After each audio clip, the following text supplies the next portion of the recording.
Ministerio Palabras de Vida Eterna, ministrando fe y esperanza en el Señor Jesucristo. Tercera y última parte del estudio de Francisco Arita de la ciudad de Salamanca, Guanajuato, México, referente a el Mesías, el unigénito Hijo de Dios, Jesucristo.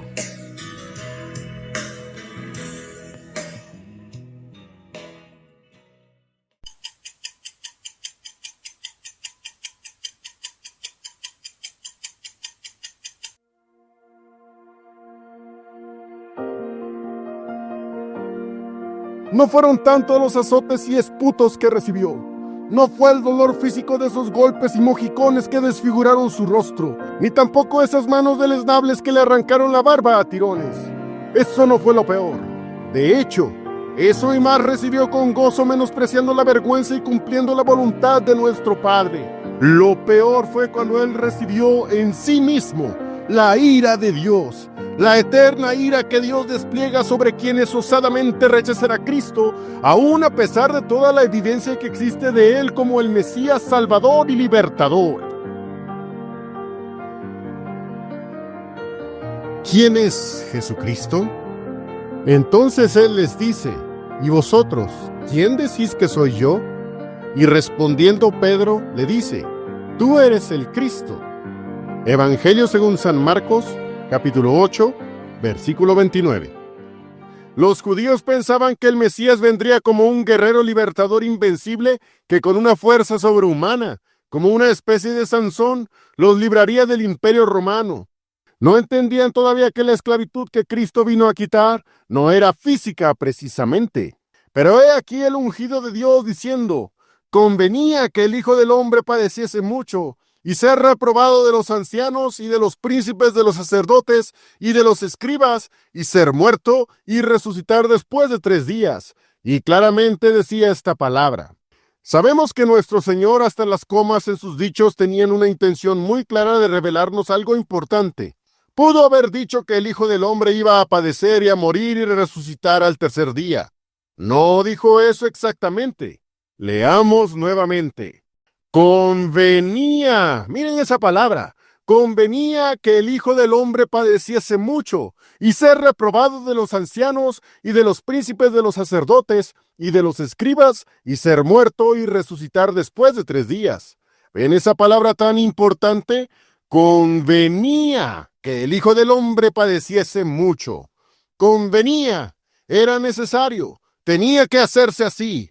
De otro modo, nadie de nosotros tendría la oportunidad de salvarse de una condenación eterna en el mismo infierno. Por supuesto, todos los que escucharon a Jesús comprendieron cabalmente sus palabras. Y claramente decía esta palabra. Fue directo, anunció su muerte, cómo iba a padecer, quiénes lo iban a escarnecer y, sobre todo, cómo iba a vencer a la muerte con poder. Sin embargo, los discípulos querían una gloria sin sufrimiento. ¿Por qué?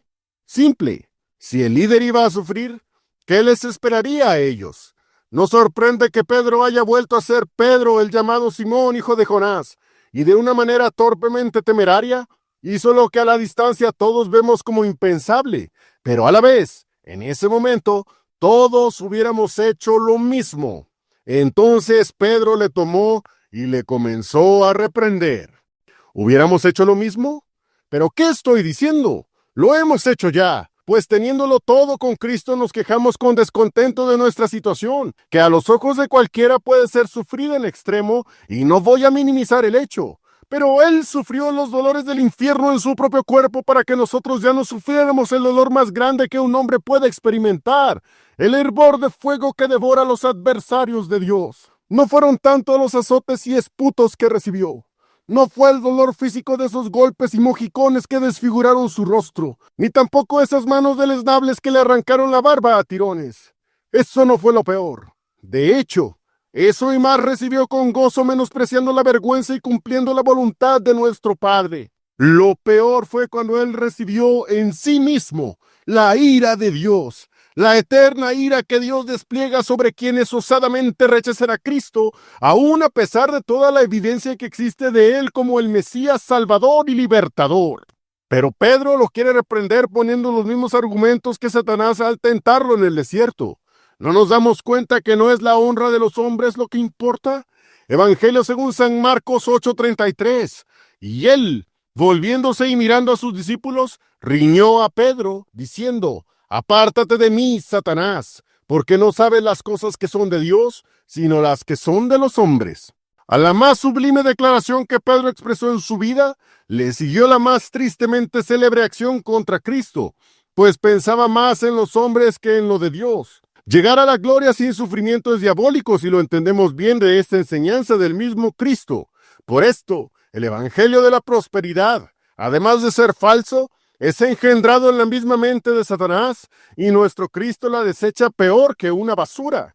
Pienso, y aún lo sabemos, que mucha gente no se allega a Cristo porque no quiere sufrir delante de los hombres. Y de esta idea se desprenden los últimos versículos del pasaje. Veamos por ejemplo. Evangelio según San Marcos capítulo 8, versículo 34. Y llamando a la gente con sus discípulos, les dijo: Cualquiera que quisiere venir en pos de mí, niéguese a sí mismo y tome su cruz y sígame. Rechazar a Cristo es tal vez evitar sufrir al punto de morir cruelmente delante de los hombres. Es quizá llevar una vida tranquila, entre comillas, pues no se es muy diferente a los demás. ¿Para qué llevar a cuestas el mismo instrumento que se usaría contra mí para matarme? No significa llevar un amuleto de cruz colgado en el cuello. No, no, no. Era tan horrible la muerte de cruz que era prohibida para los ciudadanos romanos, y a quienes veían cargando una, todos sabían el horror que se le venía por llevar a cuestas ese madero. ¿Y Cristo quiere que yo lo lleve? Cualquiera que quisiere venir en pos de mí, niéguese a sí mismo y tome su cruz y sígame. ¿Por qué, Señor? ¿Por qué debe hacerse así? Entonces, mi estimado oyente, ¿quién es Jesucristo? ¿Vale la pena seguirlo? Él llevó nuestros pecados y sufrió nuestras dolencias en ese Gólgota que justo en estos pasajes está anunciando. ¿No lo vemos todavía? No seguirlo a Él y rechazarlo es no entender lo insensato que es ir voluntariamente al infierno. Con Cristo hay que llevar nuestra cruz, pero sin Cristo llevaremos el infierno a cuestas, y eso es mucho más terrible. Me enteré lo que sucedió en San Juan Chamula en los años 80, a muchos de mis hermanos cristianos allá en Chiapas, aquí en México. A un pastor lo odiaban tanto que lo torturaron de maneras indescriptibles, y vivo le arrancaron la nariz para después dejarlo colgado en un árbol. Y todo por ser cristiano aferrado a Cristo. Morir por Cristo es, según veo en mi Biblia, la mejor de las muertes. Pero eso no se compara a recibir de lleno el castigo y la ira de Dios para quienes no desean llevar su cruz cada día. Ser eternamente castigado y pisoteado bajo el pie de Dios por una eternidad, tal como Isaías lo declara, es peor que llevar la cruz de Cristo. Evangelio según San Marcos capítulo 8, versículo 35. Porque el que quisiere salvar su vida, la perderá. Y el que perdiere su vida por causa de mí y del Evangelio, la salvará. Oh sí, mis oyentes, piensen en ustedes mismos y sálvense a sí mismos y será su perdición. Confíen en Cristo y entréguenle su vida hasta el punto de querer morir por Él y se salvarán. Pero miren con detalle qué es lo que Cristo nos dice. El que perdiere su vida por causa de mí y del Evangelio, la salvará. ¿Notaron que no nada más dice que por causa de Él? Allí vemos también por causa del Evangelio, ¿no es así? Esa buena noticia de que Cristo vino al mundo a salvar a los pecadores, que murió y resucitó al tercer día para vencer a la muerte con poder, y que por obediencia al Padre llevó sobre sí mismo la copa de la ira de Dios y la bebió hasta el final. Ese es el motivo que ya no importe lo que pase en nuestras vidas. ¿O hay algo más importante? Oh, mi Cristo, para nada es más importante lo que yo tenga, logre o aún sea comparado contigo y con lo que tú claramente hiciste en ese Gólgota inolvidable. Desde el mismo Getsemaní, en medio de esos torcidos olivos, comenzaste a sufrir y a entender qué significa llevar la ira del Padre. Esa ira yo la debía llevar, pero convenía que tú padecieras para que la voluntad de nuestro Padre Celestial se cumpliera. Oh, mi Señor Jesucristo, desde ese huerto comenzaste a experimentar la ira de Dios y dijiste sin titubeo alguno que no se hiciera tu voluntad, sino la del gran Señor Dios el Padre. Ustedes que están teniendo la amabilidad de escuchar, ¿es un buen negocio desestimar llevar nuestra cruz y seguir a nuestro Señor Jesucristo? Evangelio según San Marcos, capítulo 8, versículos 36 y 37. Porque, ¿qué aprovechará el hombre si granjeare todo el mundo y pierde su alma? ¿O qué recompensa dará el hombre por su alma? Ser la mejor persona en este mundo, haber conquistado las altas montañas del éxito, haber ayudado a la humanidad misma en muchos de sus problemas, y quién sabe qué tantos legados muchos desean dejar, es un inútil desperdicio si finalmente pierden su alma en la condenación infernal, donde es el mismo Dios quien castiga eternamente. Evangelio según San Marcos 8:37. ¿O qué recompensa dará el hombre por su alma? ¿Quién es Jesucristo? Es aquel que en aquella cruz, cuando todo lo que de él estaba escrito, exclamó en alta voz: Telestai, consumado es. Esa y no otra es la recompensa que Dios exige para el alma pecadora. Y como dato, tú eres una de esas almas pecadoras. Entonces, ¿por qué seguir sin estar con él? ¿Por qué incluso avergonzarse de él? Evangelio según San Marcos 8:38. Porque el que se avergonzare de mí y de mis palabras en esta generación adulterina y pecadora, el Hijo del Hombre se avergonzará también de él, cuando vendrá en la gloria de su Padre con los santos ángeles.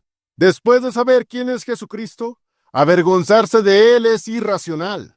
Solo quien no ha sido salvado lo esconde y se avergüenza. Pero él es Dios mismo hecho hombre, el Verbo que se hizo carne y habitó entre nosotros. Jesucristo no solo fue un gran hombre, no solo fue un gran orador, no solo fue un ejemplo a seguir, no solo hizo milagros cual nadie había hecho antes y no solo cambió el mundo para siempre. Él es un gran salvador para grandes pecadores y un gran hijo para un gran padre. Efesios capítulo 4 versículo 8. Por lo cual dice: subiendo a lo alto, llevó cautiva la cautividad y dio dones a los hombres. ¡Wow! ¡Qué pasaje tan hermoso! Cristo llevó cautiva la cautividad para que Dios fuera glorificado, para que nuestras almas no se perdieran en el infierno y para que Él y solamente Él sea el que lleve este gran título, Rey de Reyes y Señor de Señores. No hay nadie como Él. Nunca, nunca, nunca dejemos de exaltar el poderoso nombre de Jesucristo. Que Dios siempre te bendiga. Amén.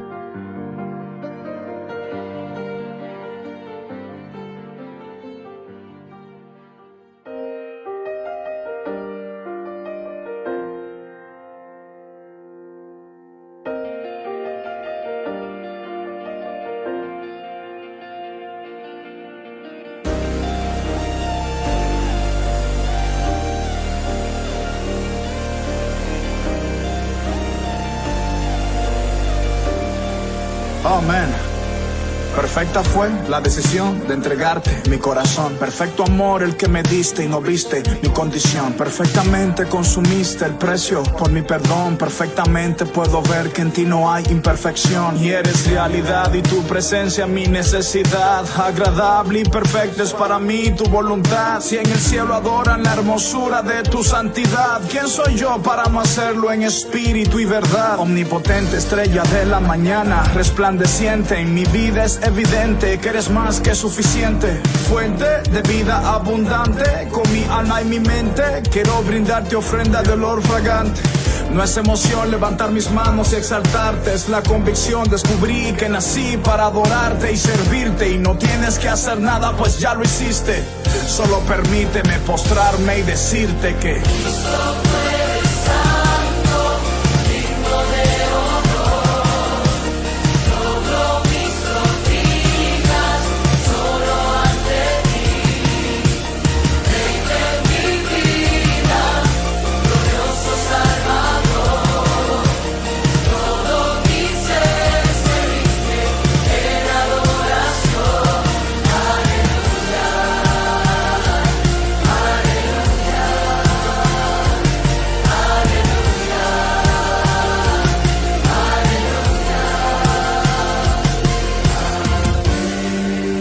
estar en tu presencia, Consume todo lo que entre tú y yo cause distancia. Quiero habitar en tu abrigo, morar bajo tu sombra, que tu luz disperse la oscuridad y la penumbra.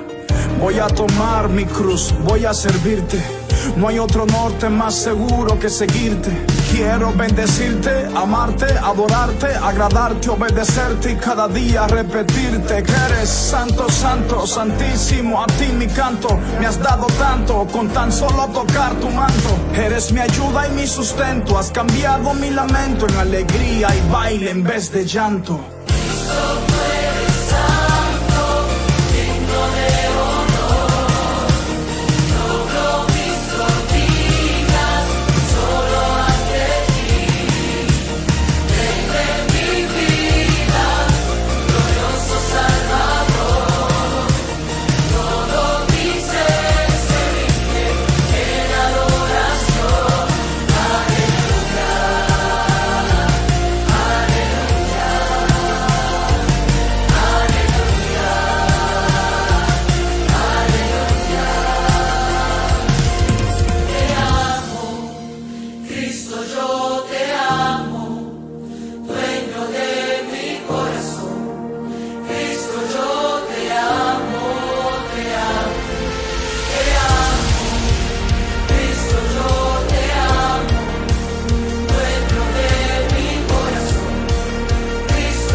Esperamos que este video haya sido de enseñanza, edificación y bendición, y queremos invitarte a compartirlo.